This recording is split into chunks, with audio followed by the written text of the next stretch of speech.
Nuestro país también se relaciona con el estado de bienestar, como otras características importantes de la población. En cambio, cuando la población no logra sustituir o satisfacer sus necesidades básicas antes descritas, empiezan el problema de la migración.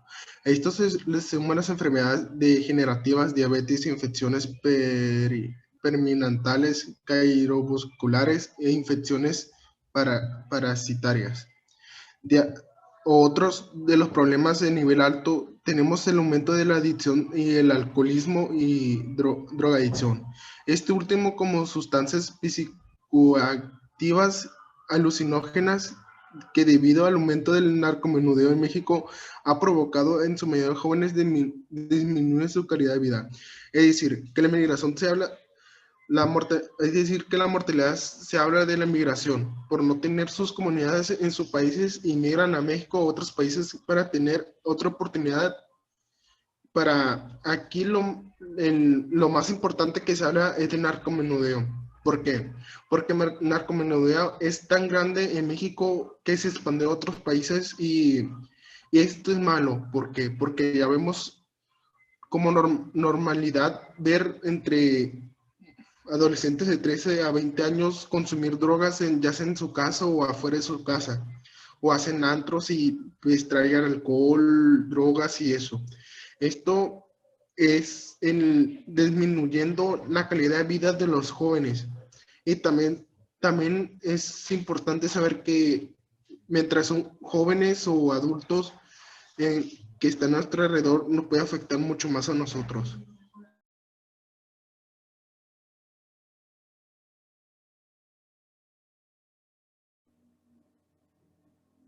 Las adicciones y su influencia en la mortalidad en México. La encuesta nacional de adicciones de 2011 revela que la población de 12 a 65 años consumió más alcohol que en 2011, 51.4%, en comparación con 2008, 44.1%. En México desde 2012 al 2015 la población más vulnerable han sido los jóvenes. Por cada 100 jóvenes, hombre y mujer, 40 han consumido y 30 han llegado a considerarse adictos. Esto quiere decir que los jóvenes cada vez son más vulnerables a las drogas y las causas son multifactoriales.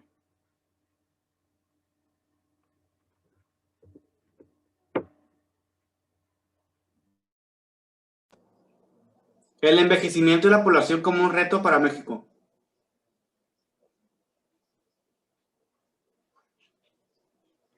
Uno de los aspectos actuales relacionados con la población mexicana son los adultos mayores de 65 años y más, los hogares unipersonales, la feminización de la vejez y las pensiones en México son el reflejo de los avances médicos en los ámbitos sociales y de la salubridad.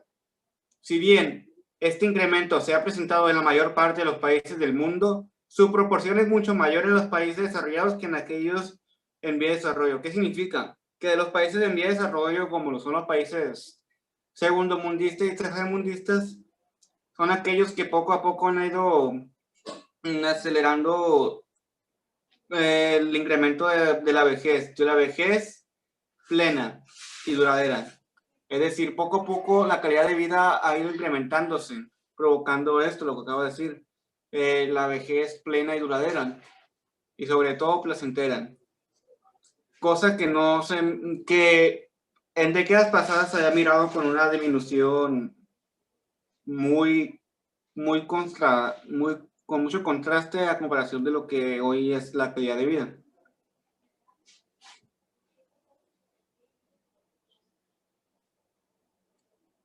Bueno, como vemos los antecedentes, podemos ver antecedentes del siglo XX. Como lo pueden ver, durante los últimos 40 años ha aumentado la calidad de vida, la esperanza de vida, un promedio de 17 años. De 1980 para acá, de tener 58 años en hombres y 62 en mujeres, a tener 73.1, 74 ya en nuestro tiempo actual, a 77.8, 78 en mujeres.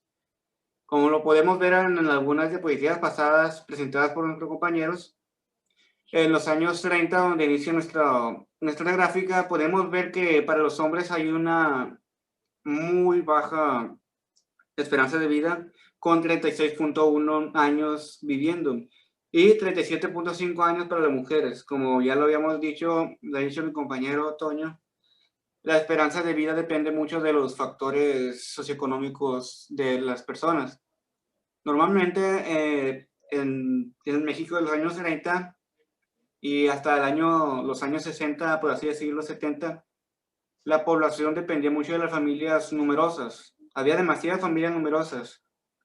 Podían tener de 10 incluso hasta 20 hijos, provocando que la esperanza de vida sea un poco menos. Más población, más hijos no significa más esperanza de vida, sino todo lo contrario.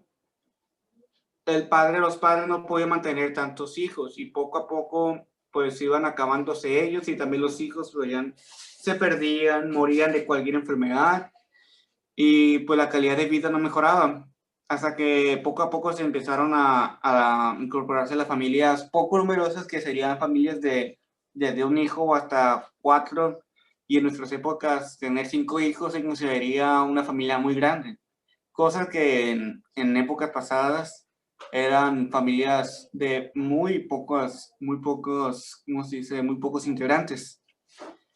Esto, como usted estaba viendo, ese crecimiento en la esperanza de vida. ¿Cómo? Al tener menos hijos, las familias, que es lo que depende de la población depende de las familias, poco a poco se ha ido aumentando gracias al buen posicionamiento socioeconómico que ha tenido la población y cómo va creciendo poco a poco en estos sentidos y ayuda a que, por ejemplo, en 2050 se estime que tenga la población mexicana 83.9 años de esperanza de vida para mujeres y 79.9 o 80 años en los hombres. Esperemos si se refleje de esa manera. La relación con la esperanza de vida. Podemos afirmar entonces que el envejecimiento de la población constituye a una de las tendencias más significativas registradas en el presente siglo, en el presente milenio.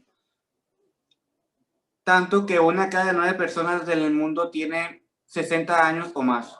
Mientras que las tasas de fecundidad continúan reduciéndose y la esperanza de vida sigue aumentando, la proporción de la población constituida por personas de edad crecerá de manera constante.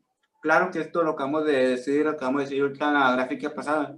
Mientras haya menos familias numerosas, familias con hijos de, no sé, una proporción de 4 o 3 hijos, como lo es hoy, tal vez en futuras generaciones de 2, 3 hijos o hasta 2 hijos solamente, pueda hacer que la esperanza de vida crezca. Porque entre menos dinero se gaste en una vivienda, más posibilidades y lujo podríamos darnos. En caso de alguna emergencia podríamos estar preparados. Eso es lo que nos quiere dar a conocer.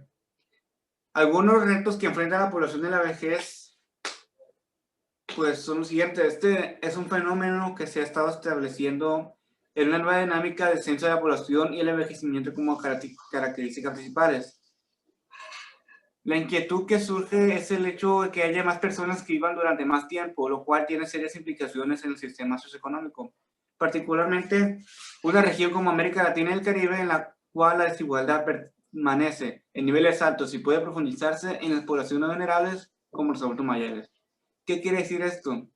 Pues que en países como América Latina, en países tercermundistas, hay menos calidad de vida y por lo tanto la vejez no es tan plena y duradera. Gracias a Dios en México se ha estado poco a poco levantando en esos resultados, como lo habíamos visto en la gráfica pasada. La vejez poco a poco va aumentando en condiciones de que es más duradera y más plena.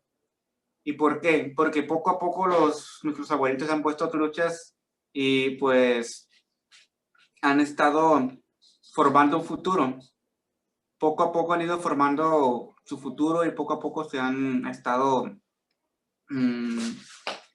preparando para lo que hoy son sus días, ya sus últimos años de vida, para que sean duren más, mejor, perdón, y sean más placenteros. Bueno, aquí un poquito delicado, de la violencia de género como factor en la calidad de vida. Bueno, metemos un poco más la calidad de vida, dejamos un poquito la vejez y nos metemos un poquito más en la calidad de vida. Es delicado el tema. Es un aspecto relacionado con la calidad de vida. ¿En qué sentido? la población mexicana es relativamente muy apegada al problema de la violencia contra las mujeres o la violencia de género. Y más, hablando de violencia de género, pues se presenta más en mujeres. Es una problemática que actualmente ha generado, bueno, no actualmente, sino ya épocas pasadas, ya he pasado, pero actualmente se ha estado fortaleciendo más un importante movimiento de mujeres contra la misma, como es los movimientos feministas.